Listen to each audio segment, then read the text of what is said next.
Hi Jessica. Uh, Thank you so much for doing this.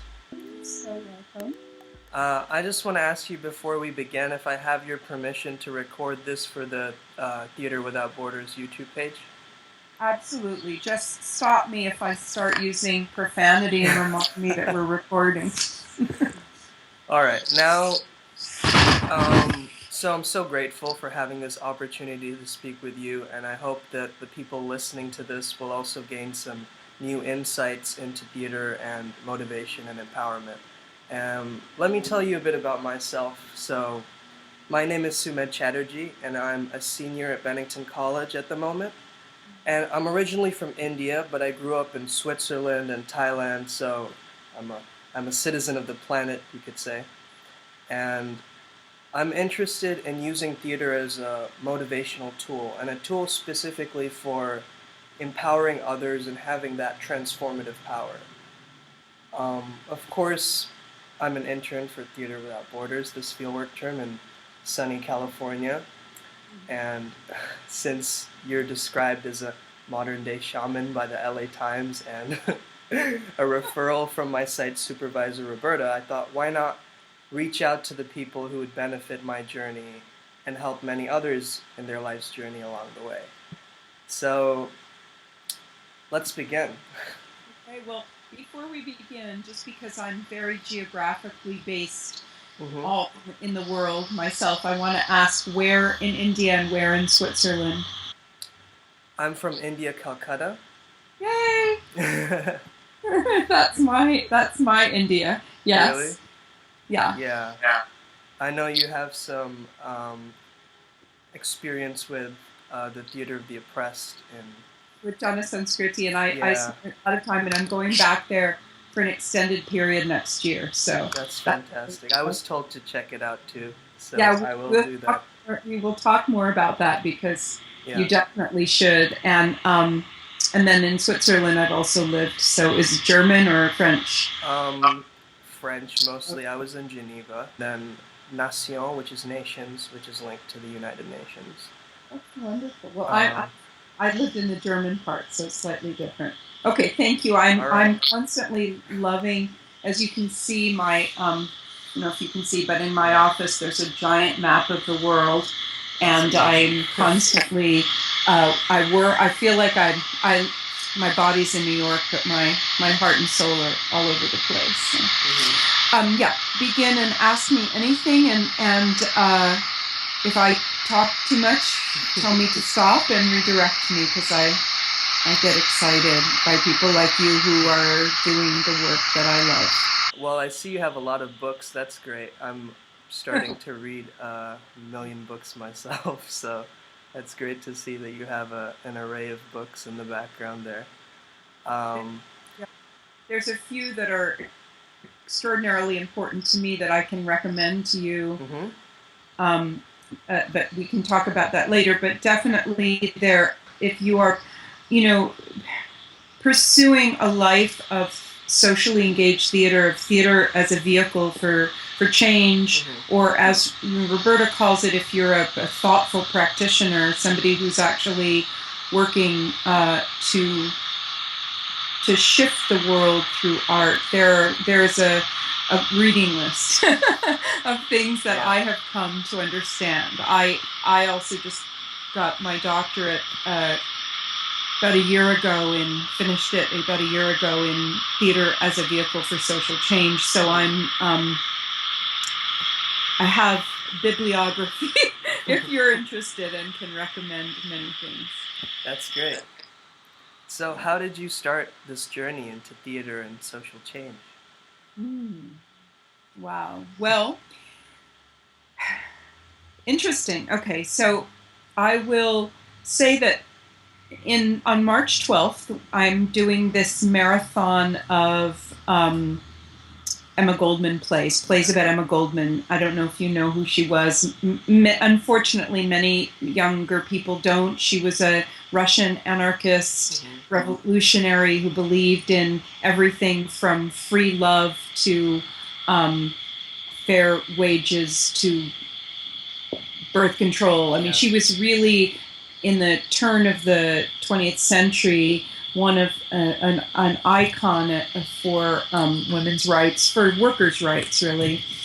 And when I was 25, a director named Dan Bogart cast me as Emma Goldman in a piece called History and American Dream. History and American Dream. And I was 24. I was 24 because we were, so she said, read of all of Emma Goldman's pieces. And I had done 11 plays with Anne, and we had worked very, very closely together. This was a long time ago. And I completely fell in love with this woman, Emma Goldman, that she asked me to research. And I realized that at 24, Emma Goldman had the same sort of neurotic concerns that I had, worrying about her looks, whether she was attractive to both sexes, actually, whether she was smart enough, whether she had from her own writing, from her autobiography, she clearly at my age had the same insecurities, and yet she'd been in prison 3 times for her political beliefs. And it was an aha moment for me. I thought, wow, I don't have to be born brave. I can be terrified and still make brave choices. And so as we were working on this, I said to Anne, I want to do a one-woman play about her. And Anne said, okay, let's do it. And we went in, that was when you can find space in New York anywhere you wanted to. We just went into a space the next month, and we developed this piece together, which I will be performing in a next month at Theater Lab here in New York, with 2 other plays I've now written about her. The first takes place in 1901, the second in 1919, and the third in 1936. The second one is really about her deportation, so it's about immigration and deportation. The third is about the Spanish Civil War. And so that, she was I have to say that I come from a family of anarchists and communists and liberals, but at least my grandparents were. So that's in my lineage, but it was really putting it together with theater was very early on because of Emma Goldman, who I subsequently named my daughter after her. She became a big figure in my life. So that was one part of the story. That when I began, I was an actress, a professional actress for a long time, and then became a playwright. I got my degree at NYU in the experimental theater wing, and I also went to the Royal Academy of Dramatic Art, and I also studied Meisner and all this stuff. I was really an actor. And then after writing the Emma Goldman play, I felt like, well, I don't want to wait around to be given roles. I want to keep writing. So I went and got my MFA at Columbia in playwriting, but it seemed like the things I wanted to write were politically based, or at least humanly based in, I had a teacher then, a playwright named Athol Fugard, who said, that this was during apartheid, and he said that he would come to the States and talk to people and hear all these amazing stories, but when he would go to the theater, those stories were not what was on the stage. And he said in his country, the stories on the stage were the stories of the people. There was no huge gap between the personal and the political and the artistic. So I found that it was easy to find actors and directors and audiences to fall in love with these plays, but not so easy to find producers. And then, I also became a little bit disillusioned with some of the narcissism in the commercial theater. And at one point, I really wanted to do more for this sort of the oppressed and disenfranchised. So I became a drama therapist, and I went and got my MA in counseling psychology and became a registered drama therapist and started to work in that arena. And realized that even though it was very gratifying, I was still an artist, not a therapist primarily. So when I was really kind of discovering Theater Without Borders about 6 or so years ago that I began to put everything into place, and I began to work in Iraq and Lebanon and Egypt and Palestine and refugee camps, and I began to in Eastern Europe and overseas, and really began to see that my work as an international theater artist was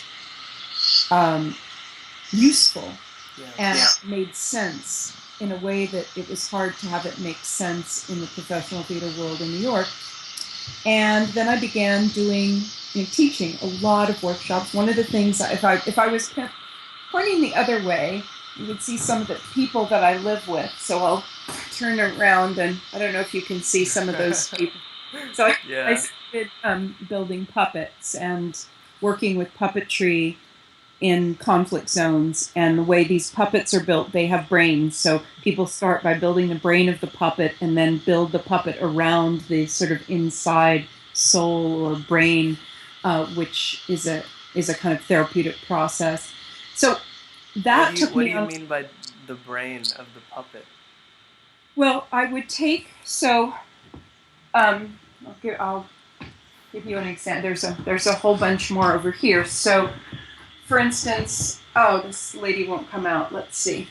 Let's find someone who will extract themselves easily. Okay, so here's one. So we'll look at her. So this woman was built by one of my Palestinian students, and she started out with a piece of paper that was really a piece of paper where she drew and wrote a poem about freedom and really wanting to be free and really wanting to fight the powers that be, and it was, I don't know what it said because I didn't want to, it was really private, but she wrote this poem and then she crumpled the poem up. She crumpled the paper up and built this puppet around that piece of paper. So it literally became this clump of brain. And as these puppets are so simple, they're just made out of newspaper and masking tape, not even paper mache or anything. And so as the face began to form, only she knew what was inside, and it allowed the kind of character of this being to come through. Yeah, so it became, that's amazing. So that's one, and then of course, and then I teach voice, and I teach playwriting, and I teach acting as well, and then I began to study through Jana Sanskriti in India, and Sanjay Ganguly, my teacher, Theatre of the Oppressed, and I began to include. So I began to look at all these things and say, well, how do I really make them work? So a few years ago, that's the H.E.A.T Collective was born.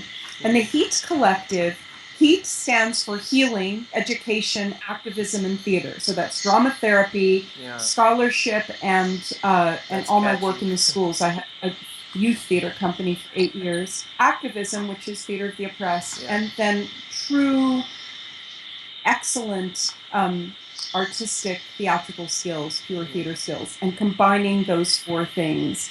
And the collective is really what happens. So wherever I go, whatever I do, I form collectives. So my workshops, my performances are collectives. So this March 12th event, there'll be 3 plays, but in between the plays there will be discussions with food and certain kinds of drinks and themes and panels, but it'll really be just as important as watching the play will be the discussion that occurs around the issues inspired by the play. So you're interested very much in community engagement, and you want to collaborate with a lot of different artists. I do. I want to collaborate with different artists, but I also want to collaborate with audiences. So that kind of audience engagement is what I experiment with.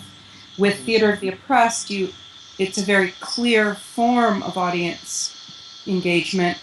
I'm also experimenting with more artistic kinds of audience engagement. Be careful, because I don't mean to say that Theater of the Oppressed is not artistic in any way. I'm just saying to bring my art as a playwright and a performer into sometimes using Theater of the Oppressed and forum theater as a form, and otherwise doing a more traditional seeing a play and then becoming engaged. And one play of mine that I've done and we'll do again at La Mama, it deals with Jewish-Muslim interaction, and it takes place in the contemporary Middle East as well as 1,000 years ago in Muslim Spain. Mm-hmm. And right after that play, because it deals with poetry and engagement of Jews and Muslims through poetic exchange, the audience engages in a poetry contest right after the piece, and that's to warm them up to a real conversation about Jewish-Muslim interaction. So these are different ways I'm experimenting with audience participation, workshops and performances merged together, but really working to serve the community where I am. So if I'm in New York, I'm really looking at what New Yorkers need. If I'm in a refugee camp in Palestine, that's a different community. Yeah. So it's really theater as service in a way. Great. So in your opinion, what can theater do that makes someone transform or makes someone more confident? Well, everything. I'm a great, deep believer in theater as a sacred form. Theater saved my life. I was a really messed up teenager doing the kinds of things that I wouldn't want. I was somebody that I wouldn't want my daughters to be around.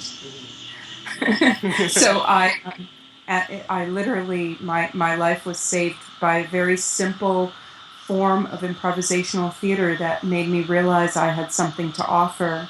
And so in that simple way, theater can offer in the unity of a company coming together. For me, the thing that was always most moving about theater was the curtain calls. When I was little, I'd go, wow, those people hated each other and now they're all bowing and holding hands. So that idea that theater can create community, that theater can create self-esteem.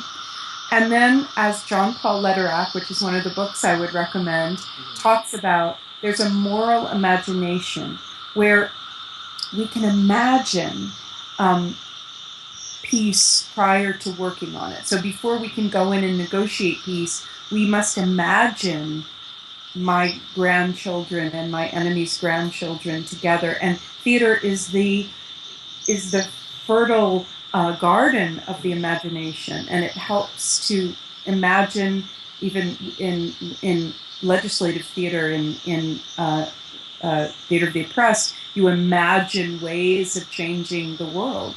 And then the other thing that he talks about is which is something I cling to in my own work, he talks about paradoxical curiosity. And that's the idea of actually being curious about paradox, about conflict. And that's what we have to be curious about conflict in the theater. Great theater has great conflict. So we lean into paradox. And to make peace, or to make just peace, so justice and peace, change, true change, either in ourselves or in our communities, we have got to become not only tolerant but dexterous with paradox. So that's something that I think theater can do that almost better than any other art form. But I think all art forms are useful, and I think theater becomes most useful when it incorporates the rest, visual art and music and dance. I think theater engages the intellect and the body and the heart, so all three simultaneously. Theater is the territory of truth. I'm much more interested in magical realism than in realism, but I think it has to be truthful. And acting is a very sacred art form. It's a hard thing to do and do well, and the same with writing. And the same with directing.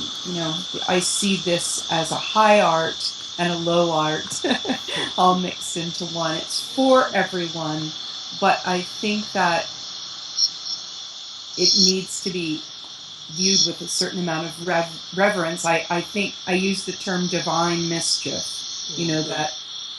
that we have reverence for the form, and at the same time we are allowed to revolt and be and take risks. Yeah, really, it's like a catalyst almost. It is, yeah. Absolutely. It's definitely a catalyst. Yeah. So how would you say drama therapy and psychodrama are different? Well, psychodrama to me, and again, this is just my perspective. It's not the way or the truth, because people see it very differently, and it can get very controversial, these definitions. I've studied psychodrama at length, but I'm not a psychodramatist, meaning that I use psychodrama as a tool, a very dangerous tool, a tool that needs to be used with care. I mean, I would never teach psychodrama except as an introduction, because because I think that if you're going to do psychodrama, you're evoking very, very hot and very deep emotions, and you have to know what you're doing and be very careful. So it's one of the tools of drama therapy. Psychodrama was created by Jacob Moreno, just the way Theater of the Oppressed was envisioned by Augusto Boal, and playback theater, which is also an amazing form, was created by Jonathan Fox and Joe Salas. And these particular techniques, Theater of the Oppressed, Forum theater, psychodrama, and playback are all forms that are used within the world of drama therapy. And drama therapy to me is a way of shifting behavior and consciousness through the use of theater. The difference to me between drama therapy and Theater of the Oppressed, for instance, or drama therapy and pure theater exercises, is that in drama therapy, after you do an exercise, you stop and process. You say, okay, how was that for you? And you really process it. And that's, most Theater of the Oppressed companies do not process, do not say, okay, how are you feeling about that after it happens? It's for the community, and it's hard and fast and real, but it's not about the emotional growth necessarily of the spect actors or of the company. And I think that's the real difference. So right now, I have a company that I'm working with, an ensemble that's about to do an immersive theater piece. And so in this theater piece, they're going to be working one-on-one with the audience in a very kind of very theatrical way, but also this one-on-one thing is going to happen. And so I've been going in once a week and teaching drama therapy to the actors, so that they will become sensitized to working one-on-one, because it's not something an actor is necessarily trained to do, because they'll be improvising. This is now a big form of immersive theater, which is sort of this one-on-one experience. And I think that an actor who's going to be improvising with one audience member has to be pretty sensitive to when they're going too far and pull back. So I'm doing that kind of training with the actors, not so they'll become drama therapists, so that they'll just become sensitized to one-on-one work. But that's the big difference. So drama therapy is about processing it, about talking about your feelings. Drama therapy is an incredible tool. And I use it more for teaching and for working with theater. All right, that's a lot better. So could you walk me through any of the activities that you would do, or any exercises you would conduct with either drama therapy or... What I do mostly if I'm meeting a group for the first time is I'll start with something called sociometry. Are you familiar with that term? No. So sociometry is a term usually associated with psychodrama, but I've taken it so far out of that context. It's just where I like to begin.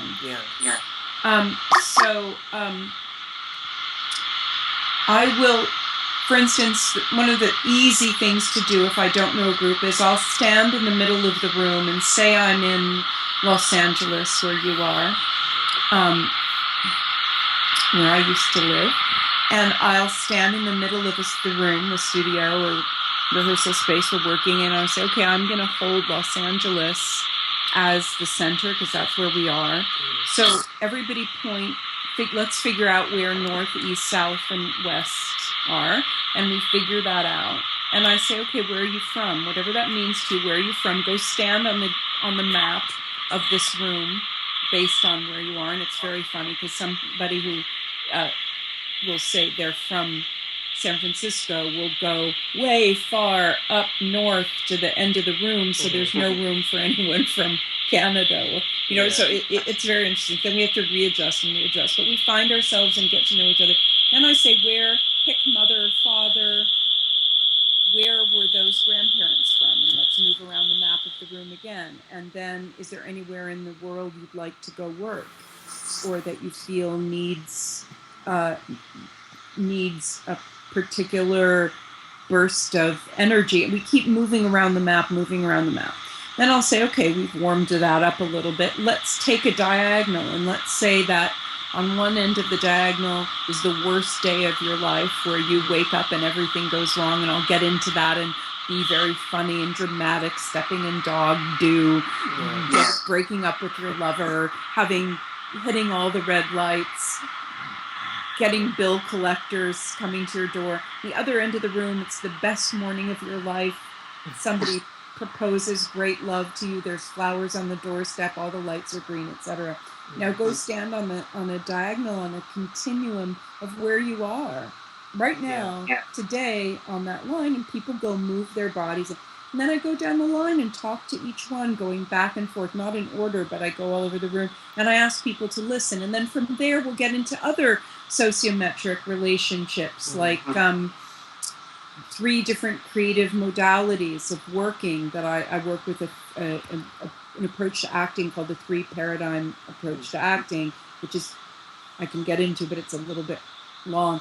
And then there's something called the diamond of desire, and then we just go, if this is you, here, and then we'll do circle sociometry, where if something's true for you, you step forward, and if it's true for others, they step forward.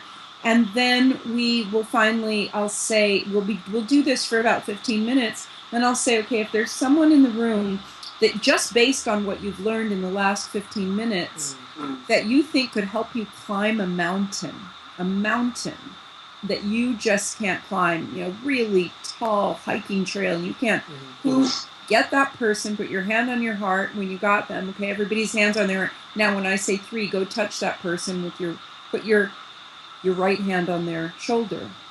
And so, boom, everybody goes, and you see the configuration, everybody tells each other why they picked them, and then I go back out, and I ask all kinds of crazy questions. The person who's going to write you a funny speech for your Academy Award acceptance, the person who's going to help you choose your friend, until almost everyone has been chosen somehow. Everyone has had a hand on their shoulder. Yeah.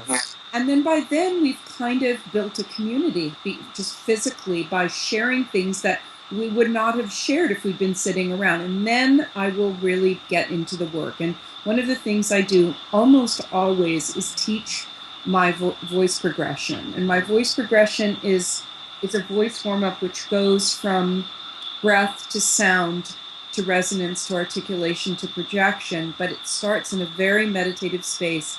And the whole point is to go from self-care to generosity, from connection to self to communication. And so it'll be really a warm-up that gets you physically and vocally charged to give, but just very much taking care of the self. And I've been teaching this for years. When I was the head of voice program in 2 different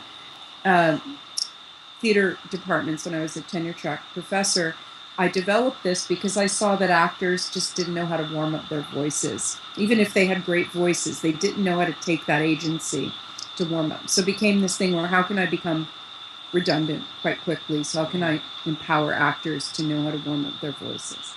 So I usually teach that, always usually. And then I'll move into whatever the work is. Very often I'll go around the H.E.A.T paradigm and teach and go through drama therapy exercises. I'll teach some playback work, and then I'll teach some theater of the oppressed work. What is playback? Playback is quite an amazing form. That it's very different. In psychodrama, the protagonist does all the work. So if we're doing your story, you've done some psychodrama? I'm familiar with it a little bit. So the protagonist, the person whose story it is, does all the work. Yeah. In playback, it's the opposite. And Jonathan worked with Moreno, so he kind of came out of psychodrama. And playback is the opposite in that the teller or the protagonist tells the conductor the story. So in psychodrama, you have a director. In playback, you have a conductor. And in theater of the oppressed, in form theater, you have the joker. So it's always the person who's kind of guiding. And in playback, the teller will tell the conductor a story, and the conductor will then, the actors will then act out that person's story. So the protagonist is really watching his or her story be told. So it's in a place like Palestine, where they feel the world hasn't heard their story. Yeah. The playback is an incredibly powerful tool. Whereas in other places, theater of the oppressed is more useful. So I like to teach the playback tool. And there's some warm-up playback exercises like playback opposites, where people are doing sound and movement interpretations of someone's story just by portraying the opposite feelings within a story. And then so that's very useful. And then I usually will teach just pure theater exercises like character development, and very much character development and status work goes right into form theater work. And then I also sometimes will teach playwriting techniques. So people are working with both voices, their vocal instrument and their inner voice, what they want to say. And then if the workshop is long enough, we'll do puppet making. And so the idea, and always coming back to the ensemble and the community as being the heart of work. But yeah, I go back and forth between all four of these paradigms. So what advice would you give someone who's really afraid to step out of their comfort zone when they're doing this kind of activity? What kind of things would make someone not so stifled? Aw, such a cute doggy. Yeah. There's quite a few dogs here. Well, first of all, one of the reasons I developed the puppet work is that there are people who just don't express themselves, who aren't natural performers, but still have so much to offer. So enormous amount can happen through a puppet. So you can build a puppet, first of all, that can express things for you, but then in performing with puppets, the puppet can also sometimes express things an actor wouldn't. Also, writing is another vehicle where people don't necessarily have to perform. And also, the other thing, I do a lot of composition work so that people can choose to direct and to compose. The main thing is that these tools of theater become viable and useful. So if I'm teaching an acting class and someone has identified themselves as wanting to perform and needing to break through those walls of shyness, I'll work with them sometimes in a drama therapy kind of way to work through those blocks. But if it's not in their personality or desire to become an actor, I certainly wouldn't force it. And if I am in a conflict zone or I'm working with anyone who's experienced trauma, I never force that. I always work with someone where they are. And all of these, anything, if I'm really working towards expression, I'm hearing that weird ocean sound again. Yeah.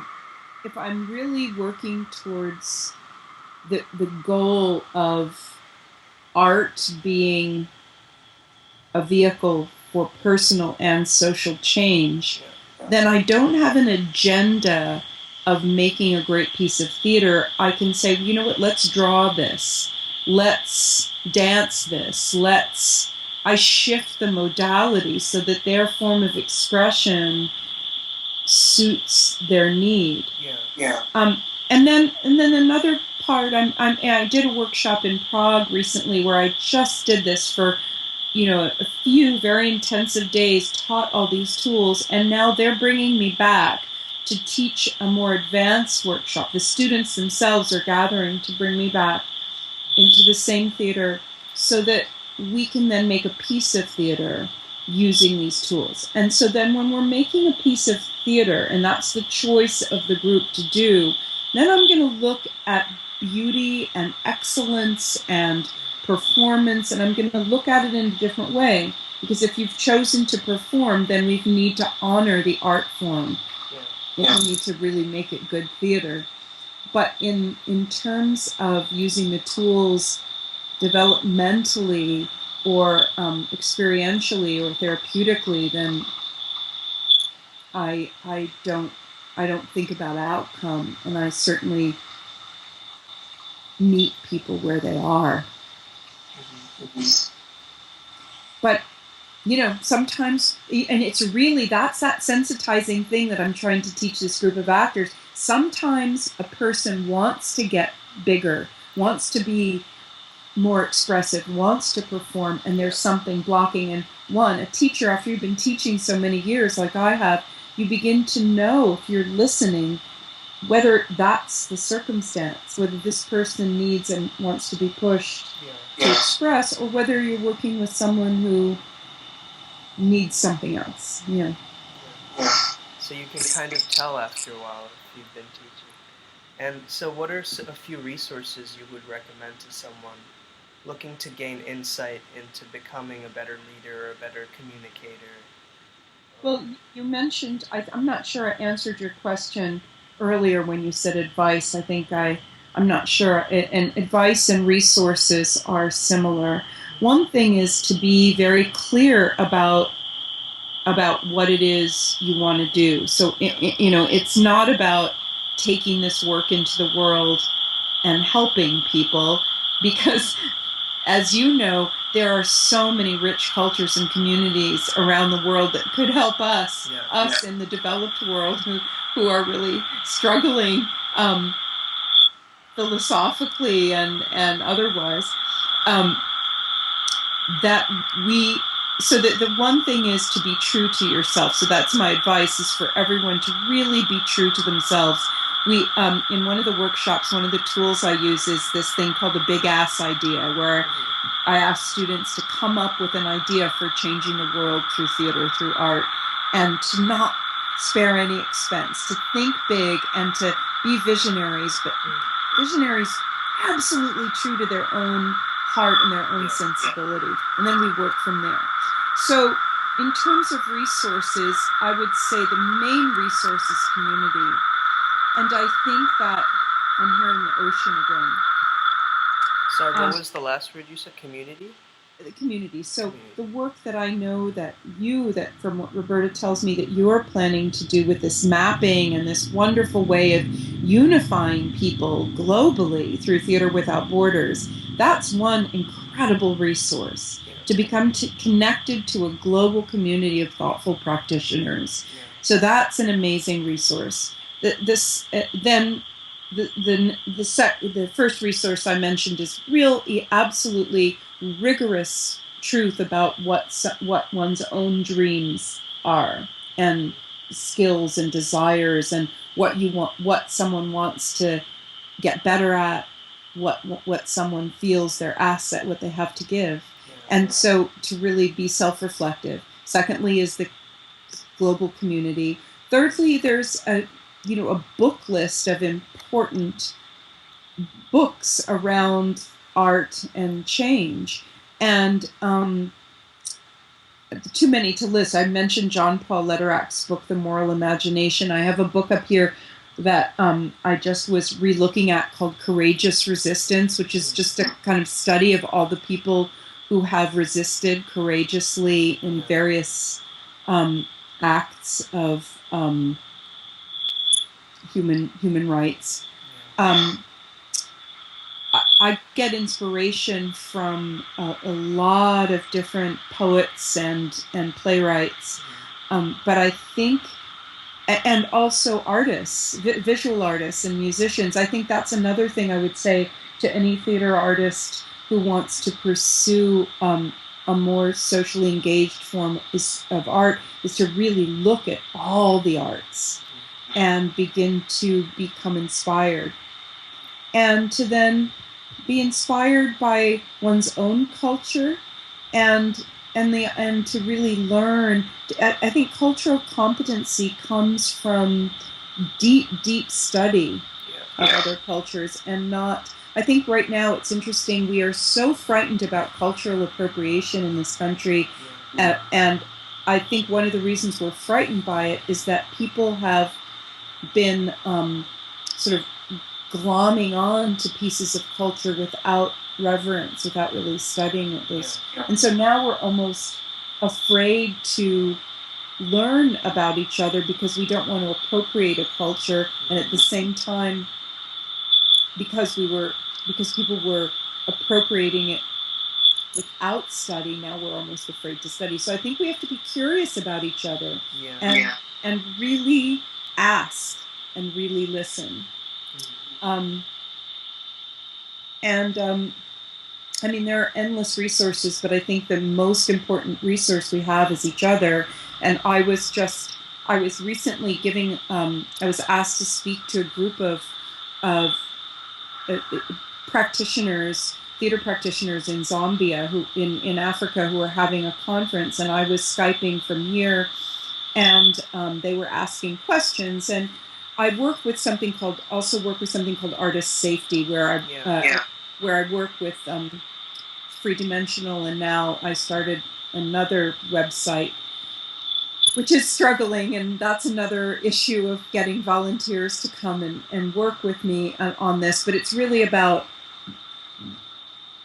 The concept is amazing. Yeah. Well, the idea is that when somebody calls and says, I'm in trouble, and I'm in Afghanistan, and I'm getting death threats because of my theater work, then someone here can then access visas and lawyers and money and safe houses, and we've done this. We've done this a lot, but there are organizations in place for musicians and visual artists and journalists, and not so much for performing artists. So it's something we still need to work on. And that was what they asked me to speak about to this contingent in Africa. But what they wanted to know was, how do you keep yourself going? How do you work with this in conflict zones and with socially engaged theater? And how do you not lose hope? And I said, simply because you're there having a meeting, and if I know you're there, that keeps me going. And if I know you are there in Los Angeles doing what you're doing, interning for Theater Without Borders, it keeps me going. And if I know that my friend Roberto Varela is doing the same in San Francisco, and that my friend Yalmar is doing the same in Poland and Afghanistan, and that my friend Sanjoy is doing it in Calcutta, and my friend Luke is doing it in the Netherlands, and my friend Ken is doing it in Palestine and Israel, it strengthens me and gives me that purpose to keep fighting and keep going, to make art, good art that matters, good art that serves. And even though I may be alone in a lot of the times, I know that this is happening all over the planet, and that there are people with true generosity. That is the best resource I can offer anyone. And I do. Roberta has an incredible kind of mission of generosity and hospitality, which is the basic premise of Theater Without Borders, and this event that about 5 of us have been working, well, about 3 of us have been working for about a year and a half to make this one day happen, March 13th. And I'm doing my Emma Goldman piece trilogy the day before, to hopefully people will come to both. And then on the day after that, No Passport is having a convening. So it's Emma Goldman on the 12th, Theater Without Borders on the 13th at La Mama, and No Passport on the 14th.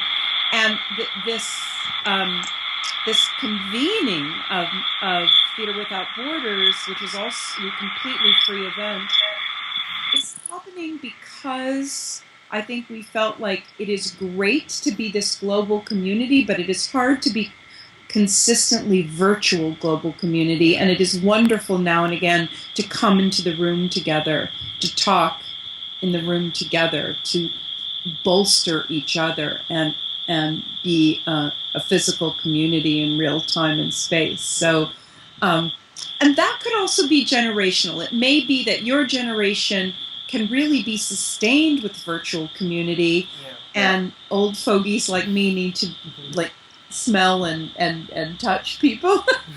But I do feel like it's necessary once in a while to actually be in time and space together. So that is a resource that I can't live without, and I offer that hospitality to anyone. We used to call my apartment the International Theater Without Borders International Free Hotel, because there's always a room for anyone who wants to come and stay, and especially international guests, but anyone who wants to come to New York. If I'm here and there's a bed, it's open. So it's that kind of hospitality that that I think Theater Without Borders is about, and I don't know a better resource than that. I have a puppy here who's the chair that I'm sitting on is being eaten. It may be completely fall out from under me in a moment. Anything else I can talk to you about? I was just wondering about what do you do to continue to grow as a person, and what are the things that you value the most? Oh wow, what great questions. Well, clearly I can't seem to say no to taking in stray animals. This small, strange dog on my lap. The most important thing in my life is love. I'm a single mom. I've raised 2 daughters, and they're both incredible. One is a theater artist, the other's a visual artist, and they're amazing. And they help me to continue to grow. I keep learning. I just signed up for, I was introduced to this new work while I just got back from, I was teaching in Prague, and then I was working in Berlin, Brussels, London, and then teaching again in a theater of the Oppressed Festival in Rotterdam. So I've been away for a long time. And in Brussels, I was exposed to a new form of work that I hadn't ever experienced before. So I signed up for a workshop this summer because I really want to learn this new work. So I went and worked with Keith Johnstone recently, who I've always wanted to work with. So I keep learning. Puppet building is new to me, so I keep on studying that. And it's a few years old, but I still have so much to learn. I read. I'm incredibly curious about the world. I think one of the great things about also being a playwright is that I've been recently commissioned to write a play about poverty in America. So I am doing enormous research about poverty because it's a very complicated subject, and I want to tackle it with integrity. So I've been doing enormous research on that, and then I'm doing a project with a Czech guy, a colleague, a man in Brno, Czech Republic, and we are talking about refugees, but because we're also both we're both white, and I wanted to approach it from a very honest perspective. So I wanted to look at the white culture, both in the United States and Czech Republic, and we began to discover that the thing that was under the foundation of many of the problems was fear. So we began to study fear and to interview people about fear. And then that led to interviewing people about the enemy, about the stranger, about home, about patriotism, a lot of things. And we've been doing these very intensive interviews and then researching these things. So, I mean, every time I do a new project, I'm learning, and growing. I drive, which is unusual for a New Yorker, but I go up to Massachusetts, and I'm doing some work up there, and I listen to NPR in the car, and I'm endlessly fascinated by things that I hear, and then I follow those trains of knowledge. The one thing that I miss is having a community of curious, artistic, activist intellectuals who want to spend time talking about all these things. I find that I don't have the forum that I used to in New York anyway, to engage in the kind of in-depth discussions that really thrill me, because I love talking about the world and about philosophy and about art, and I learn so much from others. So I if I could wish anything, it would be to have a stronger community of like-minded curiosity seekers. That's so interesting. I'm doing some work in creating a forum. Actually, one of my projects that I'm working on with Theater Without Borders is that I'm creating an online forum about theater and advancing personal growth and social change, and I'm calling it The Next Scene. Wow. And so it's going to probably launch by next Tuesday, and it's going to be in the info alerts. Oh, so yeah. Will I be able to figure out how to use it? Yeah, you just need to make an account on it, and it's pretty good to go, yeah. Great, that's fantastic. No, this is wonderful, and Roberta was explaining to me the last time she was in town some of the wonderful things you're doing interactively and virtually. Just fantastic. Just very exciting, and I think building forums is great. I'm actually tried to do it.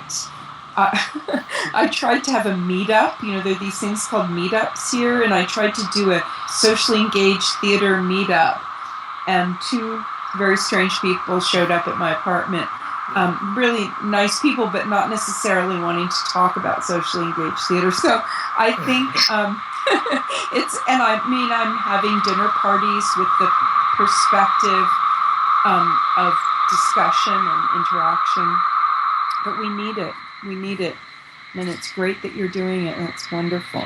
So, and and that's what this Emma Goldman Day is really about, and I love it if you would pass the word on to anyone in New York or anyone who wants to come virtually. It's really a chance to see a play, talk about the issues in the play, eat, drink. We're going to have, each discussion has a slightly different theme of food and drink. So I think the first discussion is going to be about, revolution with tea and these Russian cookies, and then there'll be the second one. There'll be soup. Yeah, good. Then there'll be soup and bread, and then finally, if you stay through the last play, at the end we'll have vodka and wine, Spanish wine and Russian vodka. But anyway, it's that idea, and then of course the Theater Without Borders event the next day is about building community and forums and talking and really kind of dispelling the idea of the expert panel and the listener and the speaker to kind of go into a more sort of equal community engagement. So yeah, I think theater for me is a vehicle to inspire. I used to say that my work was about inspiring other people to the freedom of their own self-expression. And now I still do that, but I really am looking to build community at each event, to build a collective. So somebody said, well, why the H.E.A.T Collective? Because the H.E.A.T Collective is really just you. Why don't you just say it's you? And I say, because it's me building collectives wherever I go. I'm not interested in, I've never understood people who start companies and name the companies after themselves. For me, it's not about me. It's about the collective. It's about the company. So the forums you're building are about building conversation, because I think basically we want to be together. And the very first thing when you asked me what it's about, I said love. And I don't mean romantic love, and I don't even mean intimate best friend love. I mean the concept of really building love in a room. Unconditional, like self-love that gets resonated, and then it's love through everyone. Yeah, I feel that. And it doesn't mean that we can't have paradox and conflict and ambiguity ambiguity and doubt and discomfort. It just means that we're going to hold the whole experience in love. So that's, to me, the reason for theater. And theater is a difficult journey, and I haven't done anything else in my life, really. I've done all different kinds of things with theater, teaching, writing, performing, but I don't imagine there'll be another world for me. So I think everything is contained within. For me, the way I see the world is contained within the paradigm of theater, and theater is the tool I have. But my goal is no longer. I don't know if it ever was, but it certainly isn't anymore. Fame and glory and great financial success. It is truly that if my theater work is useful to others in any way, including pure entertainment, I'm happy, and that's kind of the litmus test now. Let's do a recap for people who are listening. So the recap really is, I think, the easiest way to talk about it is through the H.E.A.T Collective idea that that I work in 4 modalities and bring them together. And those modalities are healing, which is drama therapy, education, which is both research and working with youth, activism, which is Boal and theater press, as well as other forms of political theater, human rights, artist safety, and then theater, which is really using the tools of theater in a very rigorous way, specifically voice work, playwriting, acting, and improvisation, so that the work that is that comes out of it is reaching for a kind of excellence. So yes, and that the healing part, the drama therapy part, what's contained within that are the tools of playback and psychodrama, and many other things. And education also involves my own research and curiosity and scholarship. Activism includes all the forms of theater the oppressed, as well as work with human rights. And and theater really comes from the 3 paradigms that I've studied, which is classical acting, experimental theater, and Stanislavski based forms. So I guess really what in when I did my dissertation, I called a bricolage, is really a collage. If you know Joseph Cornell's boxes, I think I work in a collage of forms, and I try to bring together these four aspects to create community, to inspire self-expression, and to advocate change. And in my mind, it's personal change first and then social change. And to me, theater can and will save the world. And that's, and you know, you and me are part of a revolution that can be very gentle or not, but it's about waking people up and loving them through the generous offering of theatrical magic. It's a gift. So does that make sense? Have I made any sense? Yes. I hope so. All right. Thank you so much for doing this. You're so welcome. You're so welcome. Yeah. All right.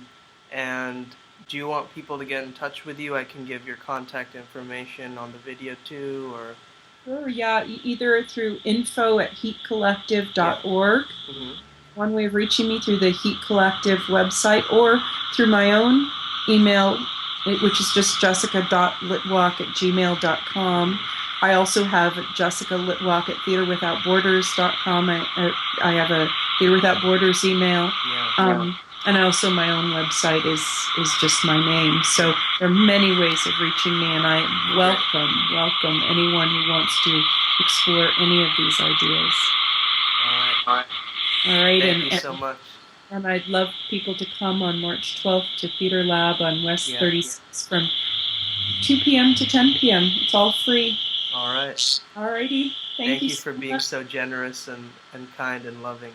Well, thank you for doing such wonderful, inspiring work. I can't wait to get registered for the forum that you're doing. All right. Thank you for all your help. Take good care. Yes, take care. Bye-bye. Bye. Bye.